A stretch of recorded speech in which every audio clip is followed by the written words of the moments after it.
Oke, shalom semuanya. Salam damai sejahtera buat setiap kita semua. Saya percaya setiap kita hari ini akan jadi berkat buat setiap kita. Bapak Ibu semua, hari ini kita melakukan ibadah tengah minggu dengan cara yang tidak biasa. Kita membuat layout yang berbeda dengan biasanya. Kalau kemarin-kemarin kita buat seminar, tapi hari ini kita akan buat talk show Bapak Ibu. Nah, apa yang berbeda dengan talk show kali ini adalah hari ini kita akan mengundang narasumber yang sangat luar biasa. Beliau adalah kakak kelas saya waktu di Singapura, lulusan SOT, tapi yang berbeda adalah beliau sekarang aktif di marketplace dan beliau adalah salah satu founder startup edukasi yang sangat-sangat berhasil di Indonesia. Beliau pernah diundang ke Istana Negara juga Bapak Ibu. Jadi saya percaya hari ini setiap kita akan diberkati dengan luar biasa. Nah, sebelum kita mulai, mari kita berdoa terlebih dahulu. Mari kita satu dalam doa. Bapa, kami mengucap syukur Tuhan buat hari ini kalau kami mau mulai acara talk show kami Tuhan. Tuhan memberkati acara talk show ini supaya jadi berkat buat setiap jemaat-Mu. Aku berdoa buat setiap jemaat-Mu yang hari ini sedang mencari jawaban, khususnya dalam hal finansial Tuhan. Aku berdoa biar lewat acara ini mereka mendapatkan jawabannya. Terima kasih Tuhan, berkati acara talk show ini. Di dalam nama Tuhan Yesus Kristus kami berdoa dan mengucap syukur. Haleluya, amin. Oke, kita akan segera mengundang narasumber kita. Mari kita panggil sama-sama Jordan Kamal. Welcome. Halo Kak Jordan. Terima kasih sudah datang ke gereja Bethel Tabernacle. Di tengah-tengah pandemi ini kita lakukan dengan protokol. Thank you banget loh Kak Jordan. Thank you juga. Iya, Daniel oke. Sudah invite ya. Aduh, aku yang bersyukur nih. Gereja kita nih sebetulnya dapat kehormatan nih Bapak Ibu. Karena Kak Jordan ini jadwalnya super padat. Ya kan, sebetulnya kita mau undang beberapa waktu lalu ya. Cuman beliau baru bisa di awal Desember ini. Jadi thank you so much buat waktunya. Sama, thank you juga. Ya, Kak Jordan, aku mau tanya-tanya nih, ya kan? Hari ini kita kan tema kita tuh financial breakthrough, ya. Tapi sebelum kita masuk ke intinya, aku mau tanya dong, Kak Jordan ini kegiatannya sekarang tuh apa sih? Terus pekerjaannya apa? Bisa ceritakan sedikit nggak ke jemaat semua supaya kita semua ngerti narasumber kita nih kesibukannya apa? Boleh.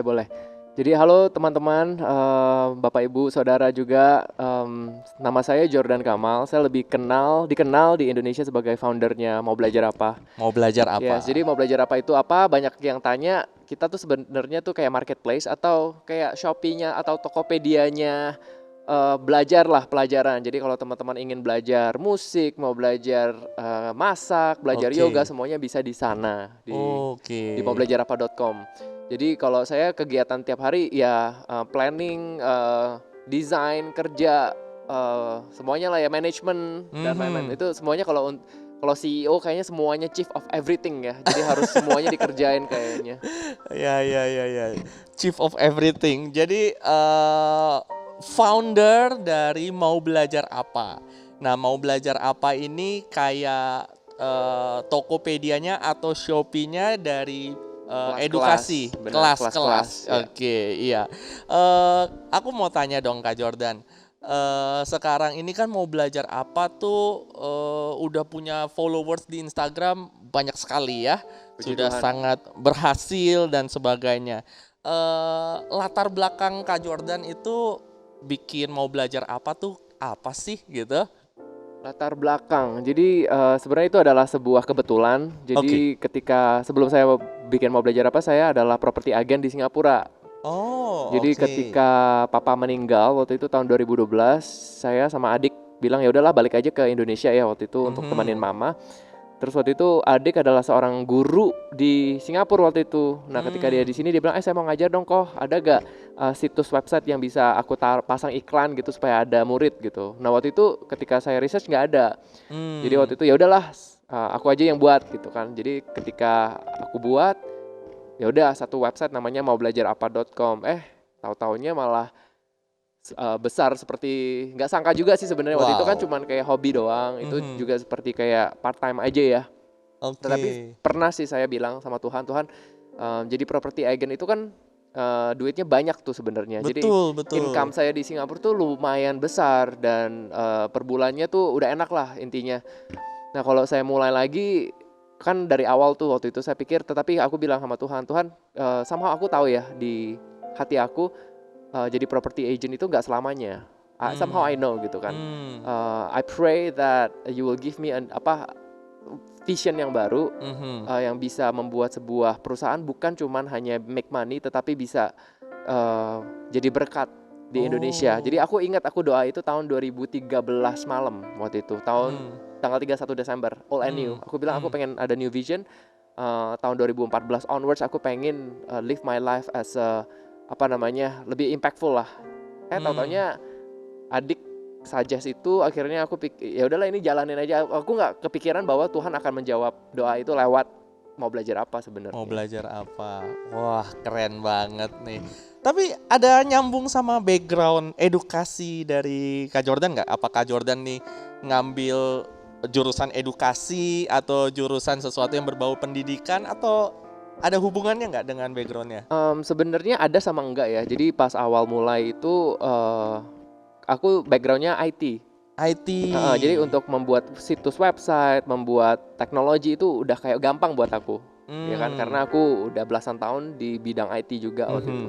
Terus setelah itu kalau misalnya di bagian education, kenapa akhirnya aku passionate banget di education, karena aku pernah ikut kelas 1 di Singapura. Jadi kan aku lulusan NUS. Oke. Lalu kalau orang bilang wah NUS kan Keren. top 10 ya Keren di banget. dunia gitu kan. Cuman pas waktu aku keluar dari NUS, pekerjaan aku biasa-biasa aja. Bahkan aku gak sukses-sukses gimana gitu loh. Aku struggle banget di Singapura. Aku pernah utang orang dan I was like thinking, kenapa kok aku kan thought aku graduate dari NUS harusnya lumayan ya gitu kan. Iya, betul. Tapi akhirnya aku jadi property agent aja juga struggling sebenarnya. Jadi tahun 2010 sampai tahun 2012 itu aku struggling banget.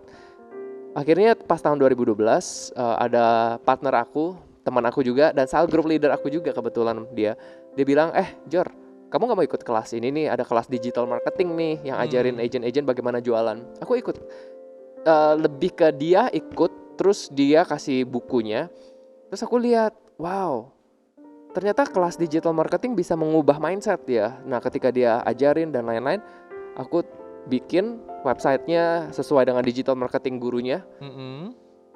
Hidup aku diubah sih. Financial life aku yang dari dulu utang orang langsung bisa per bulan dapat ratusan juta dari digital marketing. Terus langsung aku kepikiran, gila, kelas ini aja bisa merubah hidup aku. Apalagi kalau aku bisa buat banyak kelas yang seperti kayak gitu. Jadi aku kepikiran, the way to change a nation adalah through education.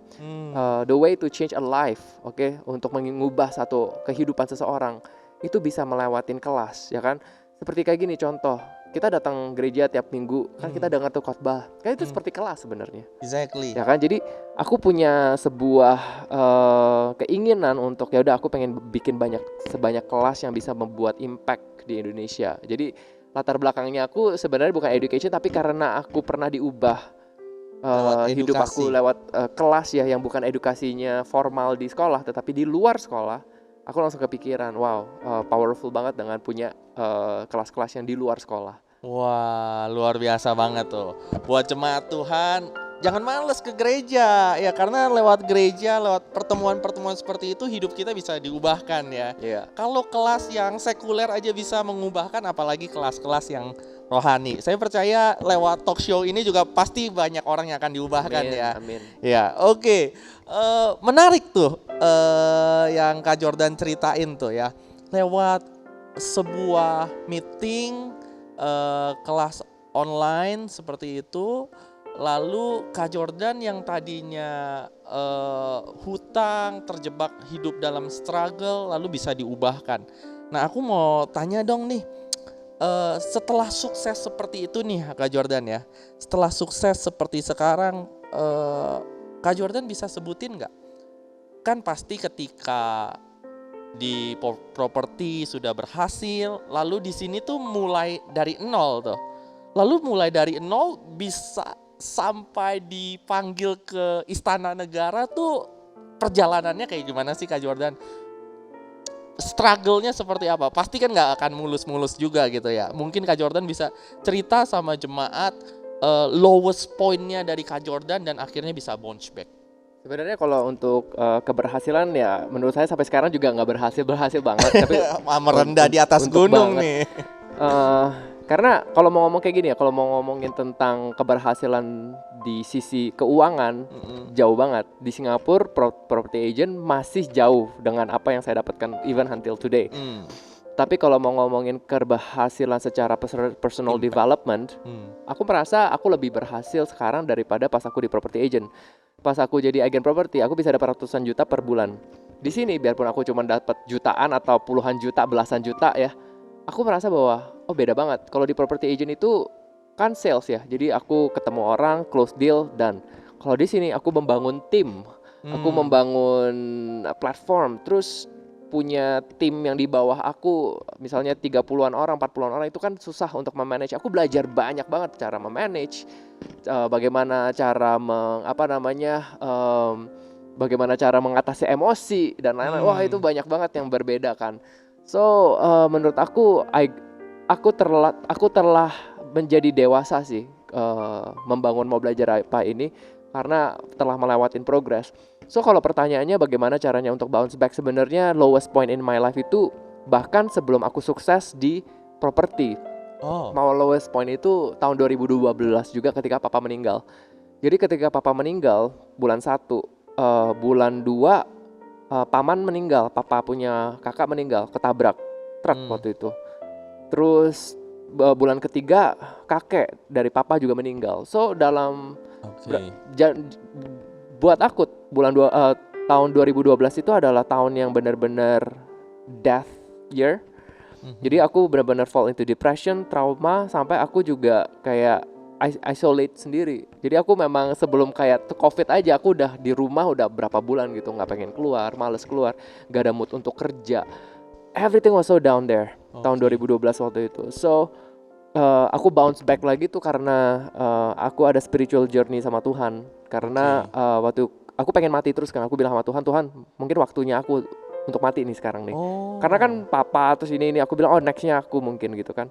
So aku nggak mau kerja karena aku bilang besok mungkin aku mati gitu. Jadi kerja mati, nggak kerja juga mati aja. Jadi aku jadi meaningless.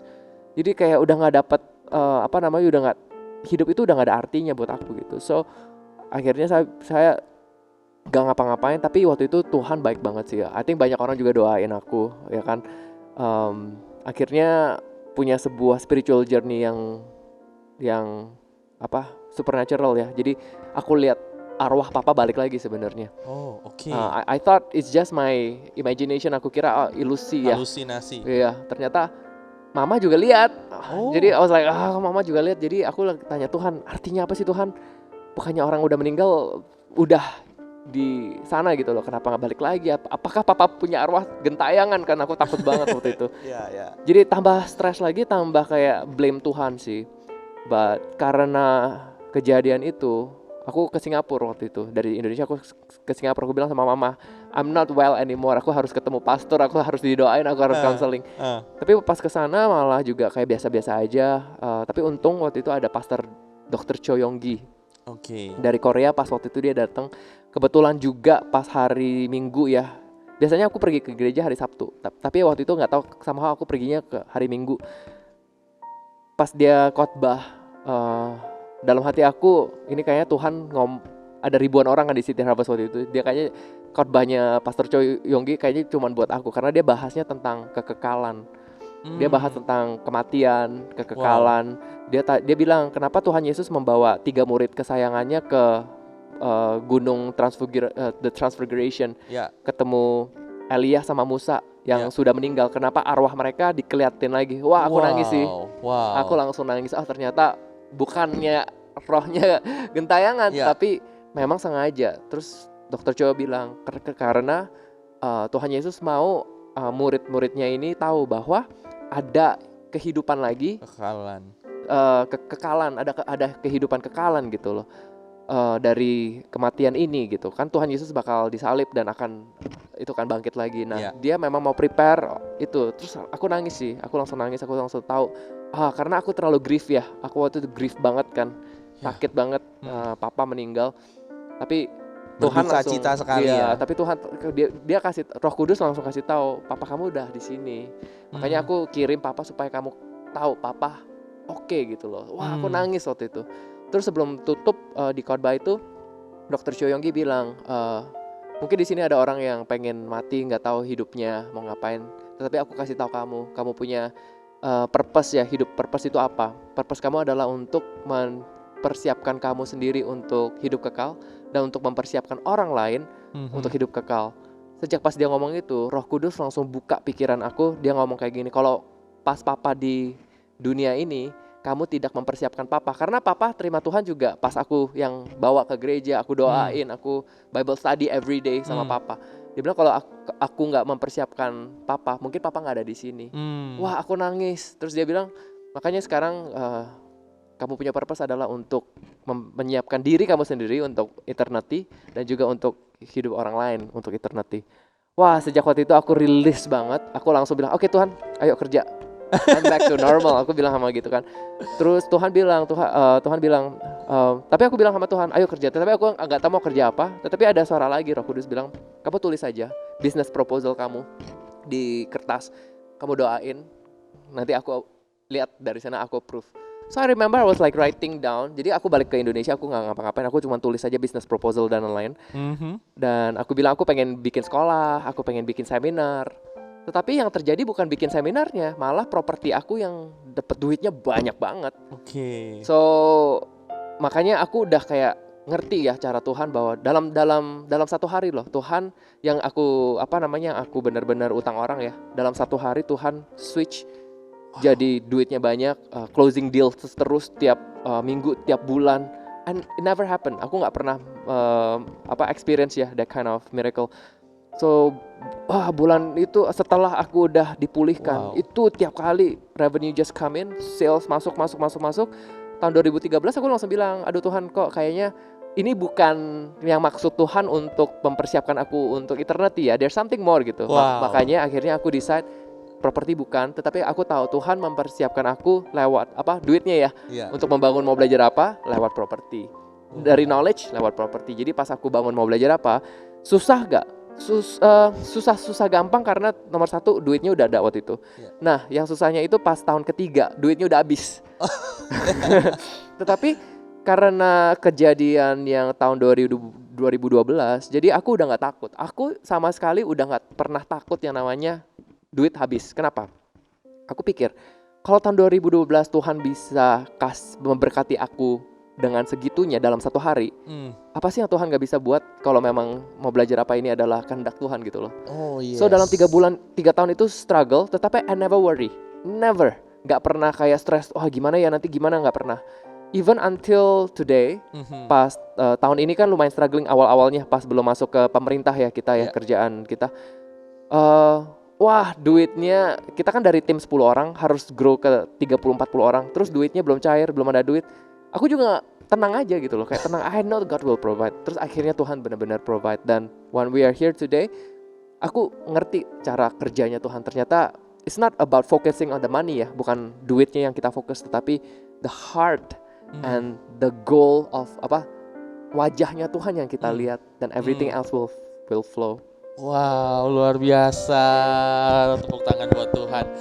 Aku diberkati banget sih. Sebetulnya aku juga ya rekan-rekan tahu sebagai pendeta, aku nih sering banget dengar khotbah. Salah satunya juga Pastor Cho Yonggi, ya kan.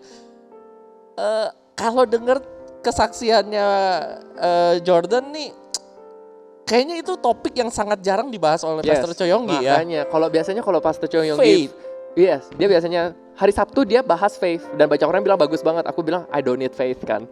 Waktu itu kan papa udah meninggal, terus aku I don't need faith. Dan biasanya kalau Pastor Cho Yonggi yang preach aku pasti tidur. Dan ini kayak memang ya pas Tuhan pakai Dr. Cho Yonggi lah untuk Iya, biasa memberkati dia aku. vision and dream, ya kan, faith, ya kan. Tapi kali itu dia bahas tentang kekekalan. Iya, makanya Em- aku tahu Tuhan spesifiknya ada ribuan orang kan di sana kan. Yes. 7.000 aku inget. Kayaknya message-nya waktu itu memang hanya buat aku sih. Wow, wow, luar biasa. Itu perjumpaan pribadi dengan Tuhan dan bisa ngubahkan sedemikian rupa Iya, ya dalam 1 detik. dalam 1 Ya, detik ya. depression hilang, semangat balik. Wah, aku percaya banget bahwa firman Tuhan bisa ngubah, ya itulah yang aku Padahal pernah nggak experience. didoain, nggak gitu gimana ya? Nggak pernah didoain. Iya, Ini wow. langsung ngubah lewat Roh Kudus yang benar-benar whisper dan itu. Jadi dengan hal kejadian waktu itu saya sekarang juga udah nggak takut lah. I know God is with me gitu. Iya, iya. Justru yang waktu itu didoain pendeta nothing happen Iya, ya. nothing happen. Tapi ketika dengar message dan Roh Kudus bicara, itu bisa ngubahin kehidupan. Iya. Nah, tuh Bapak Ibu, rekan-rekan semua, jangan selalu mengandalkan pendeta buat doain Bapak Ibu, ya kan? Firman Tuhan yang Bapak Ibu baca setiap hari itu bisa ngubahin setiap kita, ya. Yes. Asal Roh Kudus berbicara buat setiap kita. Oke. Nah, kita sebelum masuk ke pertanyaan yang selanjutnya nih ya, Kak Jordan nih, kita ada quick question yang harus dijawab secara cepat, ya kan? Yap. Konon katanya kalau pertanyaan yang dijawab secara cepat ini adalah isi hati. Siap. Oke, ini ringan dan tolong dijawab secara spontan. Ya. Oke. Siap, Kak Jordan ya? Ya. Oke. Punya banyak uang atau punya banyak waktu? Punya banyak uang. Oke. Online atau offline? Offline. Properti atau mau belajar apa? Mau belajar apa? Singapura atau Indo? Indonesia. Facebook atau Instagram? Instagram.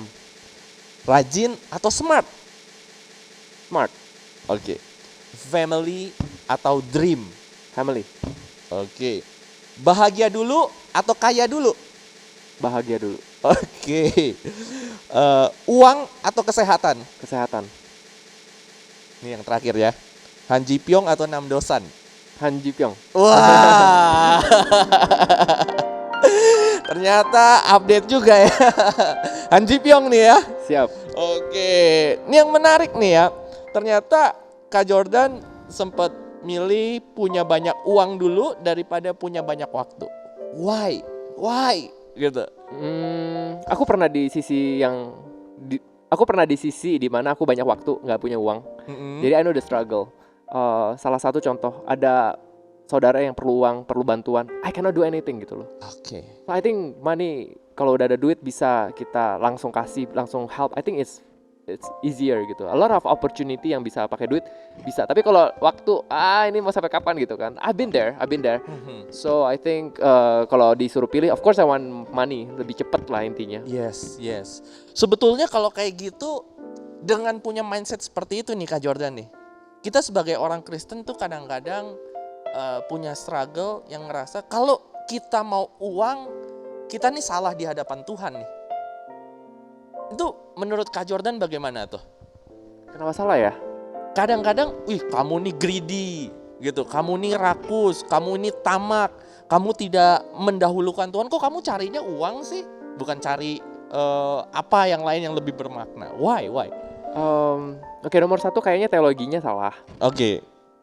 Kalau kita baca Alkitab, ada satu Alkitab, satu ayat yang aku suka banget yang namanya I pray that you will prosper as your soul prosper. 1 Yohanes 1 ya. 1 Yohanes 1 2 ayat ya? 3. 2 berapa ya? Aku lupa. Aku berdoa supaya kamu baik-baik saja seperti jiwamu baik-baik saja ya. Tapi kalau kita bahasa Inggris itu prosper. Yes. Prosper itu bukan baik-baik saja doang, tapi prosper termasuk sehat, termasuk wealth Berkelimpahan. juga. Yes. So I think that is one of the kriteria ya. Dan kalau kita baca di Bible banyak banget kalau kita baca kayak Abraham, King David, itu mereka kayak banget. Oke. Terus kita juga lihat beberapa murid Tuhan juga mereka sebenarnya kan kayak. Nah, kesalahannya mungkin kayak gini. Aku mau tanya nih ya, teologi question nih. Menurut kamu dosanya Sodom itu apa? ini sexual immorality. Oke, kalau kita benar-benar baca ya, kalau nggak salah ya, aku ini pas banget. Soalnya kemarin aku belajar ini ya, Ezekiel 16 di Ezekiel 16 ayat 49 sampai 50 ya. Sebentar kita baca. Ezekiel. Yehezkiel. Ya, 16 ayat 49 sampai 50. Kita buka Yehezkiel. Yehezkiel berapa Kak? 16 49 sampai 50.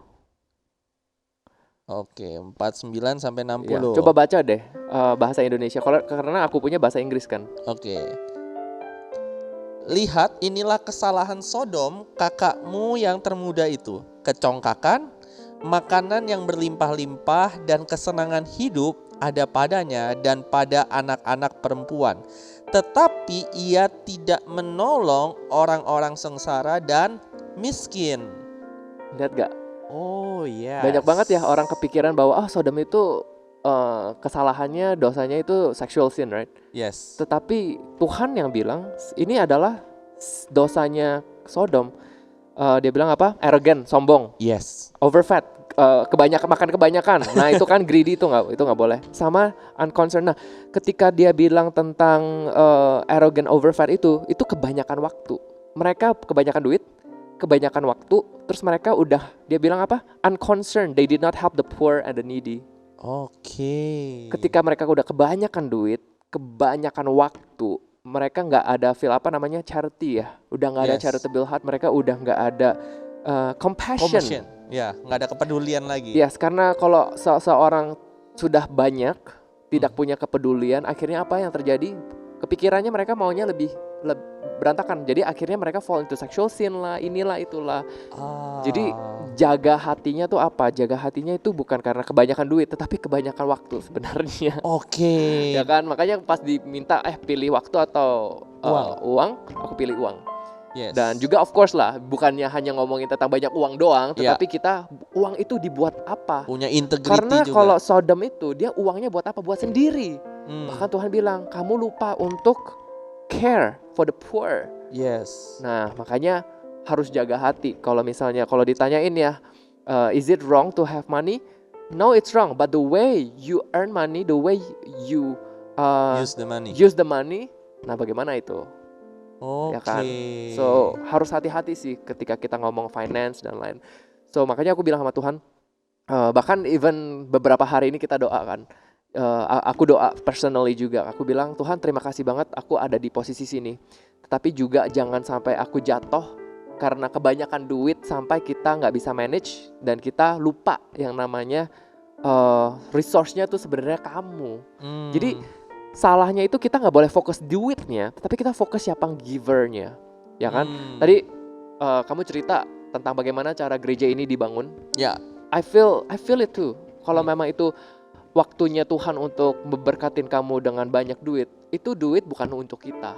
Yes. Kita harus tanya Tuhan, what else this money is for, ya kan? Jadi sekarang kalau kita udah punya duit, kita kasih scholarship untuk ini, bangun gereja dan lain-lain. Ya. So itulah yang kamu mau duit banyak-banyak buat apa sebenarnya? Betul. Ya. So itu pertanyaannya adalah don't seek the money, oke? Tetapi seek God who gives you the money. Tapi at the end of the day you have to ask, itu buat apa sebenarnya? Betul. Oke. Buat Bapak Ibu semua yang nggak tahu, tadi sebetulnya di backstage aku sempat cerita kesaksian yang sering banget aku ceritain ke Bapak Ibu semua, teman-teman semua, bagaimana Tuhan pakai papa mama untuk bangun gereja ini. Kan kita udah pernah dengar ceritanya bahwa uang yang dipersiapkan oleh papa mama akhirnya tidak kepake sama sekali. Dan benar, kalau memang dari Tuhan yang akan sediakan ya. If you have the vision, you got the vision, God will give the provision. Nah itu juga yang terjadi dengan mau belajar apa, makanya Kak Jordan berani tinggalin Singapura, kehidupan yang super luxurious, ya kan? Akhirnya ke Jakarta buat settle mau belajar apa. Nah, yang menarik adalah di ayat yang tadi, salah satu dosa dari Sodom adalah dia nggak bisa bantu orang yang berkekurangan. Nah, pertanyaannya adalah bagaimana nih kita mau bantu orang yang berkekurangan kalau kita sendiri berkekurangan? Nah, ini bagus lagi nih. Betul kan? Ada teologi lagi nih. Yes. Aku diberkatin banget sih sama beberapa hari ini aku dengar podcast dan kejadian hidup aku juga, aku bisa relate banget. Ketika murid-murid Tuhan mau, ketika Tuhan lagi berkhotbah dan ada ribuan orang, kan Ya. nggak ada makanan, nggak ada makanan kan. Yes. Terus murid-muridnya tanya, ini gimana nih, mau kasih makan gimana? Tuhan Yesus kan bilang kayak gini, you feed them. Ya. Kamu yang feed, Kasih makan mereka. kasih makan mereka. Terus bagaimana? Mereka banyak duit gak untuk beli? Nggak ada. Nggak ada. Nah ini pertanyaan sama. Bagaimana mau bantu orang lain Iya. kalau kita berkekurangan? Iya, makanya. Oke. So, ketika Tuhan Yesus meminta kita untuk berbuat sesuatu, dia pasti udah ada yang namanya solusinya sebenarnya. 5 roti dan 2 ikan ya. Iya. So another example yang bagus adalah ketika Peter pas Tuhannya udah resurrect ya, udah bangkit dan udah naik ke surga. Kan Peter kan jalan di temple, terus dia lihat ada satu Orang lumpuh. orang lumpuh kan, terus dia minta duit kan. Yes. Kan Peter pas dia minta duit, Peter bilang apa? Emas dan perak aku nggak punya, Iya. tapi demi nama Yesus bangunlah dan Iya. berjalanlah. Tapi yang aku ada, aku kasih kamu. Yes. So bagaimana cara untuk membantu orang ketika kita nggak ada? Tuhan nggak meminta kamu untuk kasih orang yang kamu nggak ada. Tuhan minta kamu untuk membantu orang ketika kamu ada apa? Kamu ada apa? Biarpun kamu nggak ada duit, kamu kasih apa? Waktu, kalau ada waktu. Yes. Doa mungkin segampang itu. Perhatian. Ya kan? Bisa bikin apa kamu untuk supaya bisa lebih bisa jualan? Ya kan? Kamu bisa bikin apa untuk berkreasi? So the mindset of orang Indonesia, apalagi ngomongin anak Tuhan ya. Yang aku jadi burden adalah kita sering kali kita hidup di dalam kekurangan. Padahal Tuhan kita adalah Tuhan yang unlimited resources. Ya. So aku lihat banyak orang yang struggle karena mereka tiap kali bilang, aku nggak ada itu Tuhan, aku nggak ada itu Tuhan. Menurut kamu ketika aku bangun mau belajar apa, aku ada apa? Network nggak ada, duit pas-pasan. Ketika udah jalan ke 3 tahun, aku nggak bisa support staff aku, nggak ada duit untuk ada office. Aku nggak ada apa-apa. Aku ada apa? Aku adanya apa? Aku adanya iman. Aku bilang sama Tuhan, Tuhan tolong kasih satu office. Akhirnya tahun keempat kita ada office. Wow. Terus aku doa lagi, Tuhan aku perlu ini didatangin lagi. Tahun ini adalah adalah satu tahun ini adalah waktu yang benar-benar mujizat banget buat aku personally ya.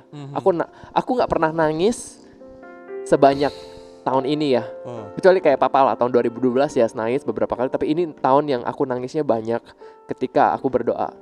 Aku akhirnya bilang sama Tuhan, Tuhan Yesus, akhirnya aku ngerti, aku paham yang artinya unlimited resources. Bahasa Indonesianya apa ya unlimited resources? Sumber yang tak terbatas. Sumber yang tak terbatas. Karena kayak gini, kan kita tahun ini masuk ke kartu prakerja. Ya. Pemerintah punya program ya. 7 platform dipilih, Ya. dari Tokopedia, dari Bukalapak, dan besar semua. Yes. 7 ini dua-duanya semuanya unicorn. Terus kita cuma satu platform yang tidak ada investor. 6 semuanya ada backing up duit yang luar biasa. Kita nggak ada. Jadi ketika kita datang ambil program ini, kita sebenarnya harus ada duit banyak. So first day ketika program itu jalan, ribuan orang kan beli itu. Betul. Aku punya staff cuma 10, aku gak ada duit untuk hire staff lagi. Aku langsung bilang Tuhan, kalau kamu memang ini adalah program yang kamu mau kita masuk, aku tahu Tuhan akan support. Dalam berapa jam? Dalam 1-2 jam staff aku bilang, Kak, staff kita yang dulu yang udah cabut semuanya mau volunteer bantu. Jadi kayaknya kalau gak salah 5-10 orang bantu kita. Mereka semua bilang, Kak Jordan, don't worry, kita nggak usah dibayar, kita hanya mau bantu kamu. Aku nangis waktu itu, nangis. Dan 1 bulan mereka bantu sampai kita bisa hiring dan kita bisa benar-benar ada fun lagi kan. So aku waktu itu, yes, dan akhirnya aku bilang sama Tuhan Yesus, aku ngerti yang namanya resources yang unlimited itu seperti apa. Ternyata bukan duit, ternyata adalah doa aku yang dijawab. Tiap kali aku perlu apa, ada apa, pas-pasan lah intinya ya kan. Jadi aku merasa kaya. Waktu itu aku rasa banget kayak yang namanya kaya. Bukan kaya karena banyak duit, tapi aku rasa banget bahwa Tuhan ada di sisi aku. Apa yang aku perlu ada. Contoh waktu itu website kita lagi down, aku gak punya programmer untuk bisa up. Aku doa loh, Tuhan ini gimana ya. Terus somehow tiba-tiba aku rasa ada ada Tuhan lah yang tiba-tiba it's done. Tiba-tiba programmer aku bilang udah selesai, udah jadi. Aku nangis lagi. Makanya aku bilang nggak pernah senangis itu ketika aku kekurangan duit, ada aja deh yang di provide. So I believe kita sebagai anak Tuhan ya, kita tuh punya sebuah akses ke surga di mana resources itu ada. Tetapi nggak semua orang bisa ke sana karena banyak teologinya yang pemahaman sama Tuhan itu beda. Dan apa yang limit anak Tuhan tidak bisa mendapatkan unlimited resources itu? Mindset mereka, kepercayaan mereka. Makanya itu penting banget jadi anak Tuhan. Bacalah Alkitab dan minta Roh Kudus untuk membuka ya kunci-kunci surga gitu loh, supaya kita bisa ngerti gitu. Mau kamu pastor kek, mau kamu pendeta kek, mau kamu businessman, mau kamu kerja, itu ada kunci-kunci yang special buat anak-anak Tuhan sebenarnya. Nah itu makanya jangan hanya jangan hanya cuman bisa kayak berdoa tanpa atau membaca tanpa pengetahuan dari Roh Kudus menurut aku ya. Iya. Wow, luar biasa banget nih kesaksiannya nih. Aku diberkati banget nih ya. Ternyata ketika ngalamin kesulitan kayak ada Tuhan yang backup ya Kak ya. Ada invisible hand kali ya yang kayak nolong, nyertain. Nggak mesti dalam bentuk uang, tapi ternyata dalam pertolongan. Mungkin Tuhan kayak kirim malaikat kali ya. Tuhan kayak kirim kabar baik ya. Aku pernah bilang sama jemaat Tuhan semua, kalau jemaat Tuhan ingat ya, setiap kali waktu papa mama tuh di ICU, khususnya papa. Waktu itu saya kan tungguin papa tuh di ICU, di depan pintu ICU. Setiap kali tuh suka pintu dibuka, keluarga Bapak Handoko, keluarga Bapak Gideon, itu dipanggil terus tuh. Dan setiap kali dengar suara suster pasti deg-degan, ya kan? Padahal belum tentu update soal papa, bisa suruh tanda tangan, bayar apa. Cuman hari itu ya, tiap kali saya tuh selalu bilang, Tuhan, malaikat bawa kabar baik. Dan hari ini Bapak Ibu, kalau papa mama saya masih hidup, itu semua anugerah Tuhan. Ya, aduh, ini luar biasa banget. Yuk kita balik lagi soal ke financial nih Kak Jordan. Tadi Kak Jordan bilang soal iman.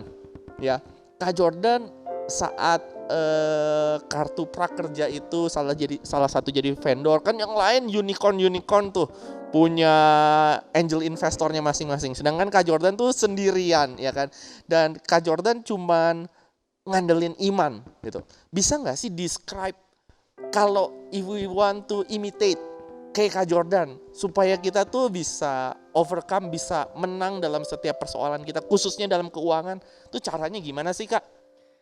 Kayaknya nomor satu, kita harus memahami maksud Tuhan atas keuangan itu sepertinya apa gitu loh. Banyak orang menurut aku ya, banyak anak Tuhan salah paham juga ya. Kayak tadi pertanyaannya adalah bilang di sini mungkin ada orang yang merasa bahwa kebanyakan duit itu salah, ya kan. Terus mungkin juga di sini ada orang yang merasa bahwa bukannya mereka nggak mau duit juga, bukan kayak susah banget ya bagaimana caranya untuk bisa live kayak 3 Yohanes 1 ayat 2 dia bilang kan bagaimana caranya supaya kita juga bisa prosper in soul, health gitu. Menurut aku nomor satu tuh pemahaman firman Tuhan ya. Karena kalau pemahaman kamu salah, hidup kamu salah loh. Itu bahaya banget justru menurut aku ya. Kalau kamu pemahaman salah semua. Kamu punya hidup ya kayak gini-gini aja gitu. Bedanya orang sukses, atau aku bilang kayak gini, bedanya anak Tuhan yang sukses sama anak Tuhan yang tidak sukses adalah pemahaman knowledge, pemahaman pengetahuan. Tuhan udah bilang, my people perish because lack of knowledge. Bahasa Indonesianya apa ya? Umatku binasa karena tidak ada pengetahuan. Bener, banyak banget umat anak-anak Tuhan binasa so called, gak sukses, struggle karena kurang pengetahuan, kurang pemahaman akan Tuhan. Iya, dan itu nomor satu. Nomor dua adalah we have to walk very closely with the Holy Spirit. Holy Spirit. Aku suka yang namanya Romans 8 verse 14 ya. Roma Aku 8 ayat bacain. 14. Ya, for as many as are led by the Spirit of God, these are the sons of God. Bahasa Indonesianya apa tuh? For as many as led by the Spirit of God, these are the sons of God. Semua orang yang dipimpin oleh Roh Allah adalah anak-anak Allah. Yes. Menurut aku itu adalah satu verse yang very powerful. Menurut aku itu adalah satu verse yang merubah hidup aku. Gak semua adalah anak Allah loh, biarpun kita Kristen. Tapi orang yang dipimpin oleh Roh Roh Kudus. Allah. Ya, ada berapa orang sih, atau ada berapa anak Tuhan, atau ada berapa orang Kristen sih sebenarnya yang di-guide atau diarahin sama Roh Allah. Itu nomor 1 ya. Terus nomor 2 adalah satu verse lagi di Efesus 3 ayat 16. Aku baca yang the Passion Translation-nya. Itu menurut aku adalah satu ayat yang mengubah hidup aku ketika aku dapat ayat ini. Efesus 3 ayat 16. Apalagi di Passion Translation-nya, dia bilang kayak gini. And I pray that he would unveil within you the unlimited riches of his glory. Wow, aku pas baca ini,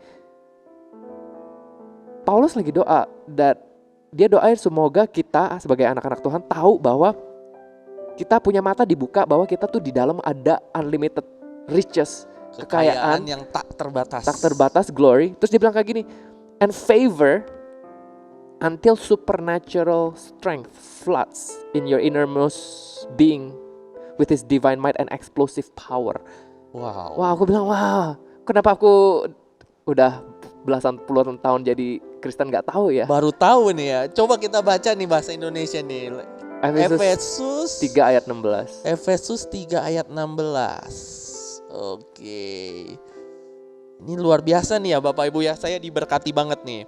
Indonesianya, aku berdoa supaya ia menurut kekayaan kemuliaannya menguatkan dan meneguhkan kamu oleh rohnya di dalam batinmu. Yes. Tapi bahasa Inggrisnya kayaknya beda banget ya. Sebenarnya ada samanya. And I pray that he would unveil within you the unlimited riches of his glory and favor until supernatural strength floods your innermost being with his divine might and explosive power. Kalau bahasa Indonesianya yang terakhir bilang apa? Rohnya. Sehingga dan meneguhkan kamu oleh rohnya di dalam batinmu. Yes. Nah, makanya kenapa tadi aku bilang kan nomor 1 adalah for as many as led by the Spirit of God, these are sons of God.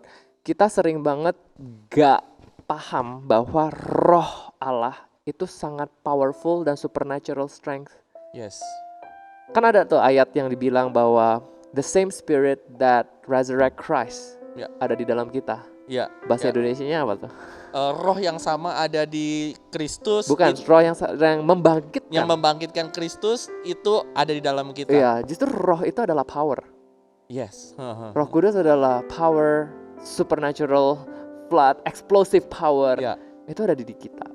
Dan menurut aku banyak banget anak-anak Tuhan gak ngeh ketika kita sudah terima Tuhan Yesus. Tuhan Yesus dengan darahnya itu telah membuka akses untuk anak-anaknya bisa masuk, impart jadi anak-anak Tuhan kan. Jadi ketika kita jadi anak-anak Tuhan, aku beberapa tahun ini aku langsung ngeh bahwa aku sebenarnya beda sama dunia. Aku tuh punya power yang orang-orang tuh gak ada. Tapi gak semua anak Kristen ngerti. Okay. So aku mulai punya faith di sana. Jadi jadi aku mulai menghidupkan hidupan aku. Udah kayak worry, udah nggak ada worry lah, udah kayak worry less gitu. Ya udah terserah, Tuhan bakal bantu. Terus aku doa terus yang namanya wisdom, karena aku percaya kalau kita di-led sama Holy Spirit itu ada yang namanya hikmat kan, the wisdom will flow. Dan 9 gift of the Holy Spirit, one of them is wisdom kan. Jadi aku doa, Tuhan, I need wisdom to live my life. I need wisdom. And then ketika aku baca ini, aku tahu sesuatu hal yang dunia merasa is impossible, I know I can do it. Makanya orang-orang tanya aku, Kak Jordan, kok kamu pede banget ya membuat mau belajar apa padahal nggak ada, orang-orang nggak percaya gitu. Aku bilang nggak tahu, aku percaya aja bahwa Tuhan akan kasih aku visi, kasih aku misi, dan unlimited resources itu ada di aku gitu. I just know. So nomor 1 mungkin knowledge, ya kan? Karena knowledge jadi binasa kan, kekurangan knowledge jadi binasa. Nomor 2 adalah knowledge apa? Knowledge yang kamu ada adalah kunci sebenarnya identity kamu sebagai anak Tuhan. kita sering banget di gereja bilang kita adalah anak Tuhan. Tetapi kamu tahu gak sih sebenarnya kamu anak Tuhan tuh apa? Punya otoritas apa di hidup? Punya fasilitas apa sebagai anak Tuhan? Yes. Ya kan? Jangan cuma ngomong dong aku anak Tuhan, tetapi takut setan, Wah. takut kemiskinan. So disuruh doain orang untuk sembuh takut. Gitu kan jadi gak ada otoritas gitu loh. So aku sejak beberapa tahun ini, sejak itulah tahun 2012 itu ketika Tuhan bilang aku harus mempersiapkan diri aku untuk hidup kekal. Aku ngeh langsung hidup kekal itu ada di dalam kita sebenarnya. Bagaimana caranya kita untuk membukanya supaya kita bisa membawa surga itu ke dunia.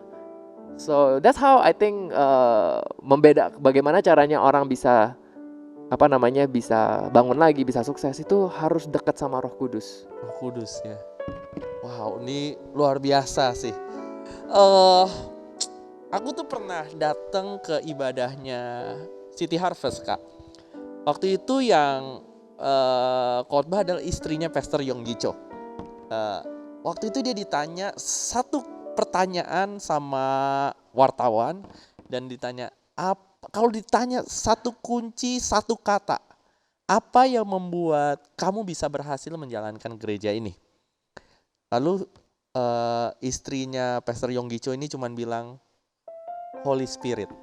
Nah waktu itu aku kayak gak ngerti apa sih Holy Spirit, apa sih. Tapi hari ini Kak Jordan kayak explain, jelasin sesuatu. Ada spirit of wisdomnya, ada yang membukakan sesuatu jadi pertolongan dan sebagainya. Itu karena Holy Spirit, dan Holy Spirit lah, kalau kita dipimpin Holy Spirit, kita nih jadi anak-anak Allah.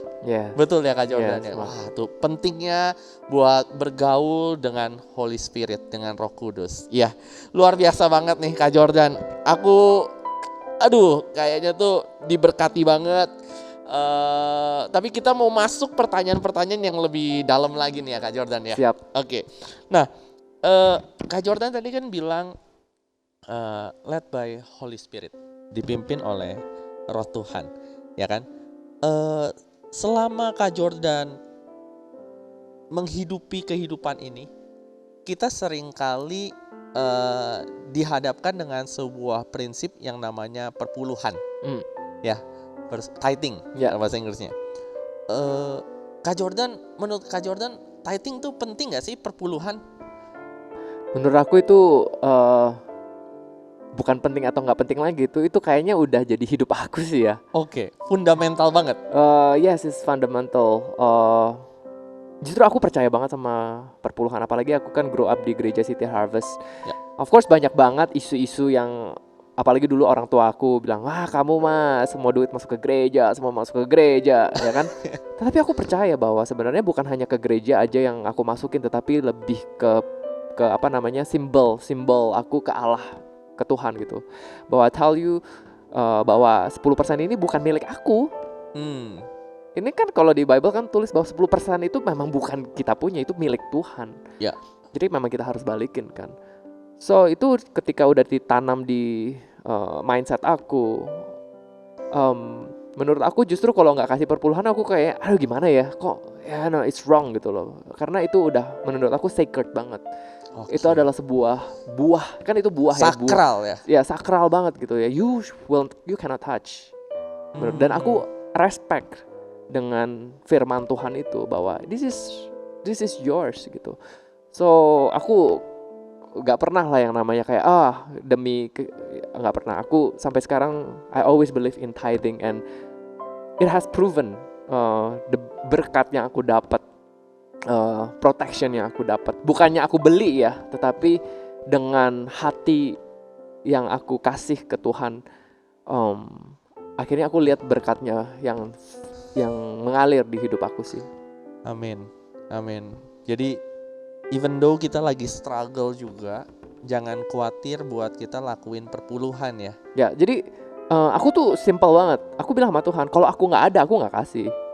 Jadi kayak ada beberapa tahun, kayak misalnya 2 tahun ya, aku nggak ada income, aku nggak kasih. Aku bilang I cannot give because I do not have. Terus misalnya kalau ada utang aku, ini bayar utang. Aku nggak bayar Tuhan karena aku tahu ini bukan duitnya Tuhan, ini ada duitnya utang.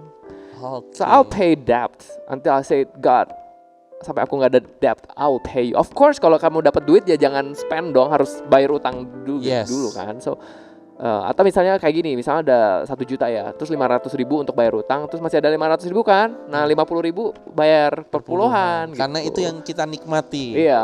Iya Tuh, jangan ada berkat nggak bayar utang dulu ya, Iya, makanya. malah spend dulu. Iya, makan dulu gitu kan, Iya. ya nggak lucu juga kan. Malah yang ngutang nagih Iya. dimarahin. Ya kan? Iya. Ya, aduh, ya. Oke, jadi penting banget tuh tentang perpuluhan ya.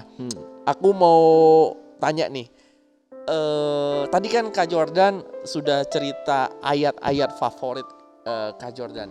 Nah, ini kita udah di penghujung, ya kan? Ada 2 pertanyaan lagi, ya kan? Kak Jordan boleh share nggak sama jemaat Tuhan Gereja Bethel Tabernacle mungkin 1-2 ayat yang Kak Jordan rasa dalam hati ini penting nih buat jemaat GBT ngerti, dan kalau kita ngerti ini kita bakal ngalamin terobosan soal keuangan. Keuangan. Kayak 2 ayat yang tadi aku kasih aja ya. Jadi nomor 1 adalah 3 Yohanes 1 ayat 2 yang beloved I pray that you may prosper in all things. Dia bilang all things soalnya. Bukan cuman di spiritual doang, tapi dia bilang di semuanya kamu akan kaya gitu kan, prosper lah. And be in health. Jadi ingat juga, makanya Tuhan juga specifically bilang in health, kesehatan. Jadi pilih sehat atau duit, ya pilih sehat lah. Nggak ada, kamu ada duit nggak ada kesehatan juga sama aja kan. Makanya I love this verse karena ini komplit. Aku doa supaya kamu prosper in all things and be in health, kesehatan juga, just as your soul prospers. Jadi jangan stop doang cuman tuh kan Tuhan mau aku, enggak. Dia bilang kamu harus kaya di mana? Jiwa juga. Nah, jiwa itu bagaimana kayanya? Roh Kudus lah yang bisa bantu. Oke. Itu nomor 1. Terus terus nomor kedua, nah ini yang jadi bukan ayatnya bukan ayat biasa-biasa aja, tapi ini ayat yang mengubah pikiran aku adalah Efesus 3 ayat 16 yang tadi. Yang Passion Translation itu, that I pray that He will unveil within you, dia bakal buka mata kita, the unlimited riches of His glory and favor until supernatural strength floods.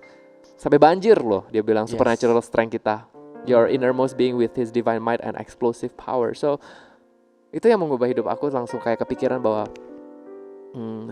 aku punya unlimited resources. Aku sebagai anak Tuhan, aku bisa ada unlimited resources. Aku juga percaya bahwa aku sebagai anak Tuhan dipanggil jadi anak Tuhan karena kan we are all called, right? We are called to be His children. Kita juga ada purpose juga di dunia ini. Aku percaya bahwa we don't live, kita tidak hidup di dunia ini cuman biasa-biasa aja. Amin. Tuhan mau kita hidup luar biasa. And that I believe karena dia udah kasih ayat ini dan aku harus menghidupinnya. So I always look for things that I can conquer. I always look things that I can mengubah lah, reformation. Ya itu. Tapi anyway, menurut Kak Jordan, to become like leader like Kak Jordan gini ya, personality ngaruh nggak sih? Menurut aku nggak ngaruh. Karena so everybody can become a leader. Not everybody can become leader. Only those who are close with the Holy Spirit can become a leader. Menurut aku ya, kalau mau ngomongin tentang benar-benar good leader ya, kan bisa jadi aja bad leaders ya. Everyone can become a bad leaders. Oke. Tapi to become an anointed leaders adalah hal yang berbeda lagi. Oke. Jadi kalau mau jadi leader, semua bisa jadi leader. Cuman masalah good leader atau bad leader. Tapi kalau mau anointed, leader yang diurapi, harus jalan sama Roh Kudus. Itu udah, menurut aku itu adalah kuncinya. Kamu mau bangun gereja, mau jalanin gereja, kamu gak bisa menjalani dengan wisdom kamu sendiri. Kamu benar-benar harus menjalani dengan Roh Kudus, karena Roh Kudus tahu apa yang harus kamu jalanin. Contoh, aku sebagai founder dari Mau Belajar Apa, I lean a lot on the understanding of the Holy Spirit. Karena banyak banget yang aku miss gitu loh. Ya kan, we as human kita pasti miss. So, aku train myself to be sensitive banget. Roh Kudus mau ngapain? Ini orang harus aku hire atau enggak? Ini opportunity aku harus ambil atau enggak? gitu loh. Itu kan harus lean by the Holy Spirit banget. Gak bisa cuman menurut aku ini bagus, ayo ambil, nggak bisa. Oh. So to become a good leader, bukan hanya good ya, I'm talking about great leader, I'm talking about anointed leader. Itu harus banget di Roh Kudus lah. Makanya kalau lihat di Alkitab, leader-leader great kayak King David, I think one of the greatest leader in the Bible, he's anointed with the Holy Spirit. Diurapin. Musa yang yang personality-nya introvert bisa jadi good leader, kenapa? Karena ada Roh Kudus. Benar. So yang membuatkan kamu beda dari leader ke leader adalah anointingnya. Aku ingat banget pas awal aku jadi cell group leader di City Harvest, the first thing that I pray adalah aku doa anointing sih. Aku bilang aku nggak mau jadi leader yang baik, aku nggak mau jadi leader yang bagus doang. Aku pengen jadi yang anointed leader supaya orang-orang tahu Tuhan tuh ada di aku. Ngapain ya aku follow satu cell group leader yang bagus tetapi Tuhan nggak ada di sana gitu loh. Wow. So I always pray that God, you be here with me. Wow. So if you go, I go. If you stay, I stay gitu. Wow. Ya. Luar biasa banget sih. Aku sampai terperangah loh Bapak Ibu ya. Urapan bikin beda ya. Yes, bikin beda. Makanya Alkitab bilang kan, for those who are led by the Spirit are the sons of God. Otomatis udah jadi leader. Ya. You as the sons of God are led by the Spirit, kamu udah otomatis jadi leader. Urapannya udah ada. Tergantung kita sebagai anak Tuhan, ngeh gak sih? Mau kamu, mau orang yang main piano, atau orang yang backstage lagi ngapain, mereka semuanya ada anointingnya. Tapi gak semua yang ngerti bahwa sebenarnya hidup mereka tuh udah dipilih sama Tuhan untuk menjalani hidup-hidup yang luar biasa. So never settle for ordinary life. Tetapi gak semua orang berani, ya kan? Gak semua orang kayak Petrus yang berani keluar dari perahunya. Ya. Nah itu yang harus doa sama Roh Kudus, be sensitive together. Lama-lama nanti biasa kok, jalan sama Roh Kudus itu nanti biasa. Aku pernah dapat sebuah quote yang bilang kayak gini. Kalau pintar, banyak orang pintar di dunia ini. Rajin, semua orang juga banyak yang rajin. Cuman gak semua orang rajin sukses. Ya, Gak semua orang pintar sukses. Jujur, yang jujur gak cuman kita, orang lain juga jujur. Apa sih yang bikin beda? Anointing yang bikin beda ya. Urapan. Luar biasa. Kita mau tutup Bapak Ibu. Saya percaya hari ini kita semua diberkati Tuhan. Kita mau berdoa, khususnya buat Bapak Ibu di rumah yang sedang mengalami pergumulan di tengah-tengah pandemi ini.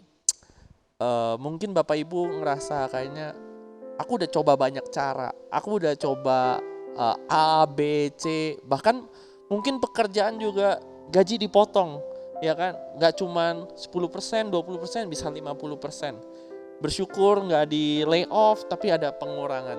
Tapi hari ini kita belajar Bapak Ibu, bahwa kita ini punya unlimited resources, punya sumber yang tidak terbatas. Dan sumber yang tidak terbatas itu datangnya dari Holy Spirit, dari Roh Kudus. Dan Roh Kudus akan mengurapi setiap kita. Dan urapan itu yang bikin beda. Ya, urapan itu yang bikin kalau cepet-cepetan semua orang bisa lebih cepat dari kita. Kalau pinter-pinteran banyak yang lebih pintar daripada kita. Tapi kalau Tuhan udah urapi kita, berkat yang Tuhan sediakan buat kita gak akan kemana-mana. Gak akan bisa dicuri, gak akan bisa diserobot orang lain. Betul ya Kak Jordan ya? Amin.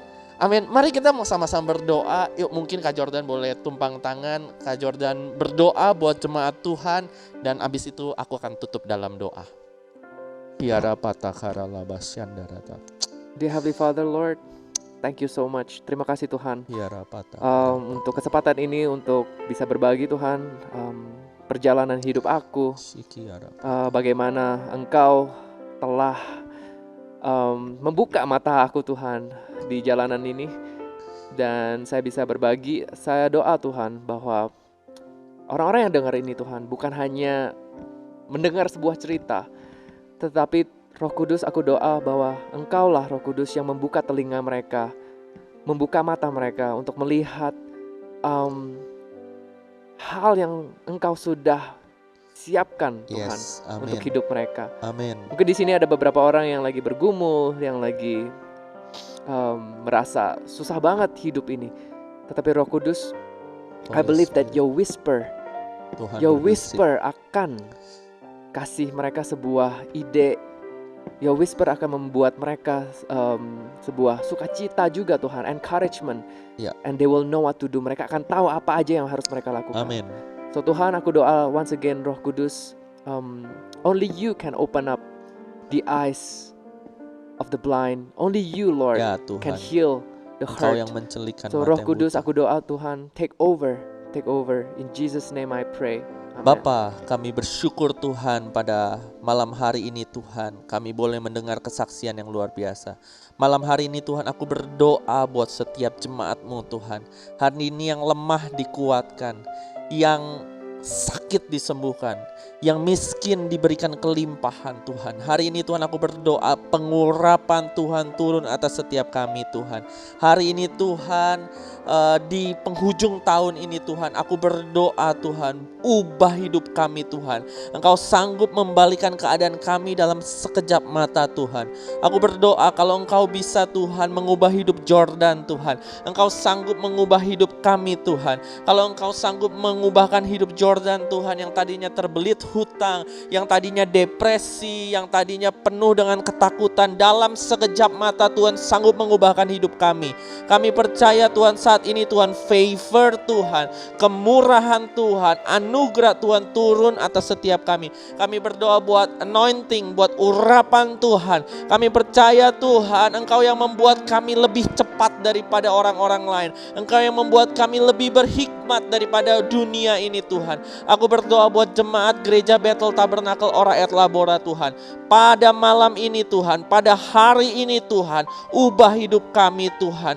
Beri terobosan, beri jalan keluar buat setiap kami Tuhan. Dan setelah hari ini Tuhan, kami masuk tahun 2021 Tuhan, dengan hidup yang baru, hidup yang berkelimpahan, berkemenangan bersama-sama dengan Tuhan. Dan kami percaya ada pandemi atau tidak ada pandemi, kami akan tetap bisa berhasil. Kami akan tetap bisa dipakai Tuhan, karena Tuhan yang bersama kami. Siapa lawan kami Tuhan? Terima kasih Tuhan. Tutup bungkus kami dengan darah Yesus. Pada hari ini Tuhan, aku berdoa, apa yang tidak pernah dilihat oleh mata, didengar oleh telinga, timbul dalam hati kami. Semua yang disediakan bagi orang-orang yang mengasihi Dia. Segala perkara dapat kami tanggung di dalam Engkau yang memberi kami kekuatan. Kami percaya Tuhan, akan terjadi kelak apabila kami berusaha sungguh-sungguh, kami akan melemparkan kuk dari tengkuk kami. Di dalam nama Tuhan Yesus Kristus. Setiap kita yang percaya dan berdoa katakan amin. Oke, mari beri kemuliaan terbaik buat Tuhan. Selamat tahun baru, Tuhan Yesus memberkati. God bless you.